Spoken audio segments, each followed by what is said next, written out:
السلام عليكم ورحمة الله وبركاته. حبايبي الغاليين، جينا لكم النهاردة بوصفة جديدة. هنعمل لكم صينية جلاش كده مسكر. طبعا الجلاش المكشكش اللي هو كان طالع ترند طبعا. بس احنا عملناه طبعا متأخر. هنبتدي بقى نعمل وصفة النهاردة الجلاش بالكريم كراميل، بالصوص بتاع الكريم كراميل. يلا هنبتدي الوصفة على طول عشان ما نطولش عليكم الفيديو. هنبتدي طبعا نجيب سمنة على النار وهنسيحها. سمنة على زيت، اللي عنده سمنة ماشي، اللي حابب يعمل سمنة على زيت يكون افضل، لان عامة الزيت بينشف الحاجة شوية، واحنا حابين الجلاش يبقى ناشف معانا شوية عشان ما يطراش بزيادة لما بنحط عليه الصوص اللي هو الصوص الكراميل. يلا هنبتدي نجهز صوص الكراميل كمان على النار. هنجيب كوباية وربع مية او لبن، اللي عنده لبن ماشي، عنده المية ماشي، بس انا هعمله النهاردة باللبن بتاعنا. هناخد طبعا كوباية وربع لبن، هننزل عليها بكيس كريمة كراميل، وهننزل ب5 معالق سكر. يلا نحط حلة على النار كراميل.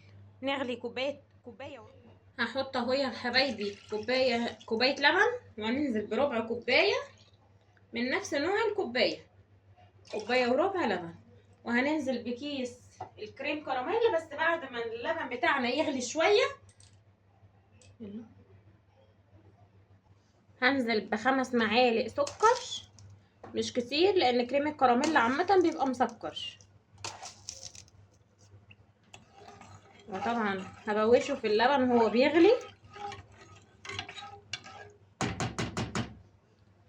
يغلي بس، وبعد كده ننزل الكيس بتاع كريم الكراميل عشان نجهز الصوص بتاعه. هنزل طبعا بالكيس بتاع كريم الكراميل وهنقلبه. طبعا هو بيبقى فيه سكر، عشان كده برضو احنا ما كترناش عن 5 معالق سكر. وهنسيبه على نار هاديه لغايه ما نحس ان هو تقل كده وبقى جوسي شويه. هنرفعه من على النار عشان نبتدي طبعا نجهز صينيه الجلاش بتاعتنا عشان تدخل الفرن.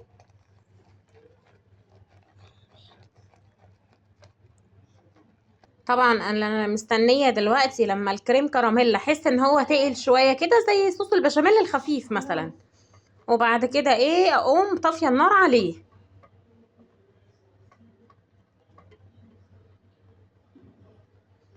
يلا هنروح نجهز صينيه الجلاش عقبال بس ما احس ان هو تقل شويه، بعد كده نرفعه من على النار ونكمل.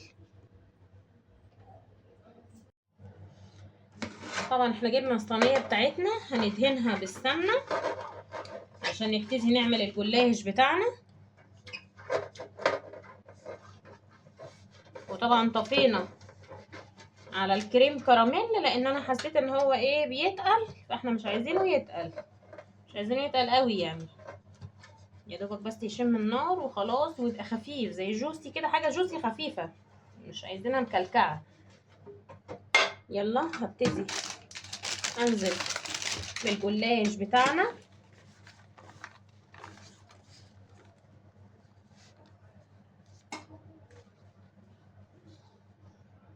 وورقه ورقه طبعا، رقراق، وده اركنه على جنب طبعا.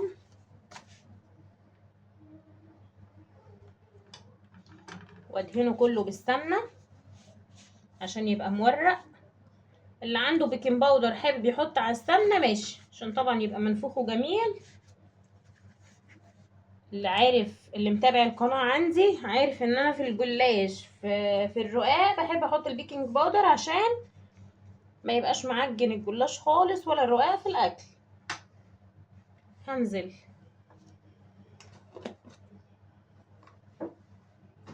ننزل بقى بالمكسرات، مش كتير، اللي عنده مكسرات يحط، اللي ما عندهوش ممكن بنبدل بدقيق سميد البسبوسه بنحشي بيه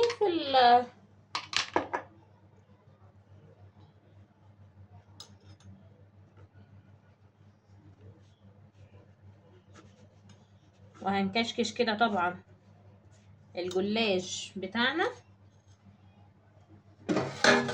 بصوا هنحطه في الصينيه بتاعتنا كده، وهنسنده بكوبايه عشان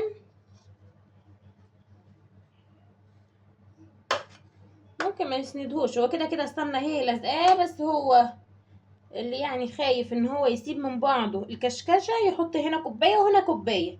يلا بقى هكمل بقيه الكميه بتاعتي، وبعد كده نرجع نشوف ايه الخطوه اللي بعد كده. خلصت اهو الجلاش، كشكشناه كده وظبطنا الصينيه. يلا هنبتدي نحطه بقى في الفرن عشان يستوي يتحمر الاول، وبعد كده ايه نبتدي ايه نشوف الخطوات اللي بعد كده. طبعا الجلاش اهو طلع من الفرن، هنبتدي بقى نزينه بالكريم كراميل بتاعنا. طبعا احنا الجلاش بدل ما هنسقيه شربات هنسقيه طبعا بالكريم كراميل بتاعنا، هيدي طعم اجمل بكتير ما نسقيه شربات. طبعا الجلاش لازم يبقى سخن عشان يتشرب الكريم كراميل بتاعنا.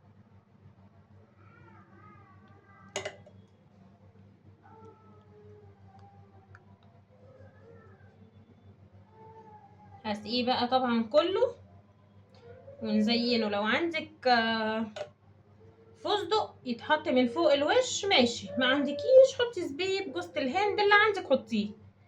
اهم حاجة كله هيأدي نفس النتيجة ونفس الطعم. ده للجلاش بتاعنا.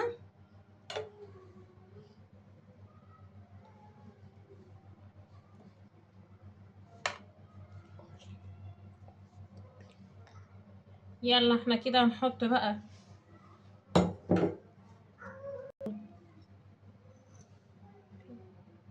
طبعا كده احنا عندنا طبعا جوز الهند وزبيب. يا جماله يا جماله على الجلاش وحلاوته وطعمته. اتمنى طبعا كل اخواتي وحبايبنا كانوا يجوا يدوقوا الجلاش. يلا اتمنى كل الناس تجرب الوصفة بتاعتي النهاردة.